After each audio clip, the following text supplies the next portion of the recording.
नमस्कार, स्वागत है आपका न्यूज़ उत्तराखंड में। आज की खास खबर हमारे संवाददाता मोहम्मद आलम की। कांग्रेस की भारत जोड़ो यात्रा के कार्यक्रम में पहुंचे नेता प्रतिपक्ष यशपाल आर्य का मंगलौर पहुंचने पर कांग्रेस के सैकड़ों कार्यकर्ताओं ने फूल मालाओं से जोरदार स्वागत किया। इस दौरान नेता प्रतिपक्ष यशपाल आर्य ने कहा कि भारत देश सबका है।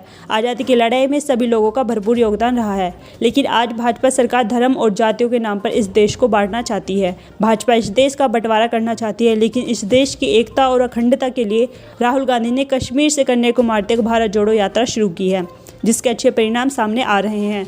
कांग्रेस कार्यकर्ता भी इस यात्रा से बेहद उत्साहित हैं। आज इस यात्रा को लेकर वह भी यहां पहुंचे। उन्होंने कहा कि सभी लोग कांग्रेस पार्टी को मजबूत करने में जुटे हुए हैं, जिसका परिणाम लोकसभा चुनाव में देखने को मिलेगा। उन्होंने कहा कि कांग्रेस पार्टी सभी को साथ लेकर चलने में विश्वास रखती है। देश की आज़ादी में कांग्रेस ने मुख्य भूमिका निभाई है। उन्होंने कहा कि आज किसान और व्यापारी बेरोजगार बेहद परेशान है, जिसकी चिंता भाजपा सरकार को नहीं है। कांग्रेस पार्टी भारत जोड़ो यात्रा के जरिए अपने कार्यकर्ताओं का उत्साहवर्धन और देश की एकता और भाईचारे को कायम करने में लगी है। उन्होंने कहा कि आज देश और प्रदेश का हर नागरिक अपने को डरा हुआ महसूस कर रहा है। भाजपा सरकार की नीतियों के चलते लगातार देश और प्रदेश विकास की दृष्टि से भी बिगड़ता जा रहा है। सरकार नाम की कोई चीज़ नहीं रह गई है। इसी को लेकर कांग्रेस पार्टी अब भी घर घर जाकर लोगों को जागरूक करने का काम करेगी। यशपाल आर्य और हरीश रावत का सैकड़ों कांग्रेस कार्यकर्ताओं ने जोरदार स्वागत किया।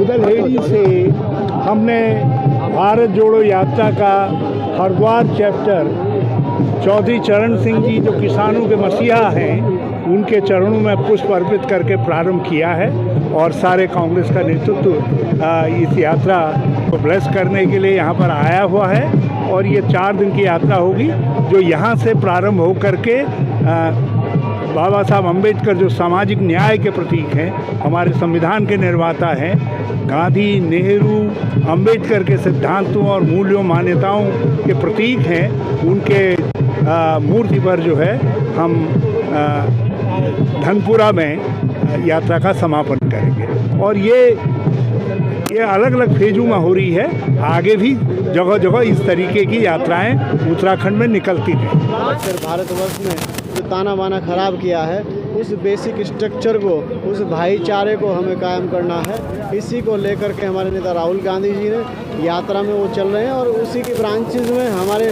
प्रदेश में भी और प्रत्येक विधानसभा में भारत जोड़ो यात्रा निकाली जा रही है। ये यात्रा हमारे 25 तारीख तक चलेगी और इसका जनपद हरिद्वार में लास्ट में जाकर के समापन होगा। निश्चित रूप से आप निकट भविष्य में आप देखेंगे कि संगठन बहुत मजबूती की ओर और कांग्रेस पार्टी मजबूती की ओर होगी।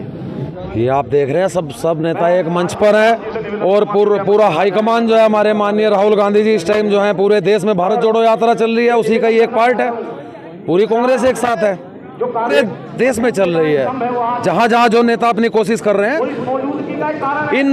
जिन लोगों ने आपसी भाईचारे को तोड़ने का काम किया है, उनके खिलाफ ये जो है एक मैसेज देने का काम है कि हम लोग जो हैं हमेशा कांग्रेस पार्टी जो है सबको साथ लेकर चलने का काम। 100% कांग्रेस आएगी हरिद्वार से, 100%।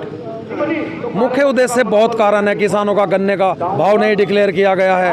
आज विपक्षी पार्टियों को ये जब चाहे उसको जेल में ठूस कर जितना चाहे उसमें मुकदमे लगाने का काम कर रहे हैं। संविधान को, डॉक्टर अंबेडकर साहब के संविधान को फाड़ के डस्टबिन में डालने का काम कर रहे हैं। इन सबके खिलाफ आज कांग्रेसी जो है सड़कों पर उतरे हुए हैं, बिल्कुल भाजपा सरकार की नीतियों के खिलाफ।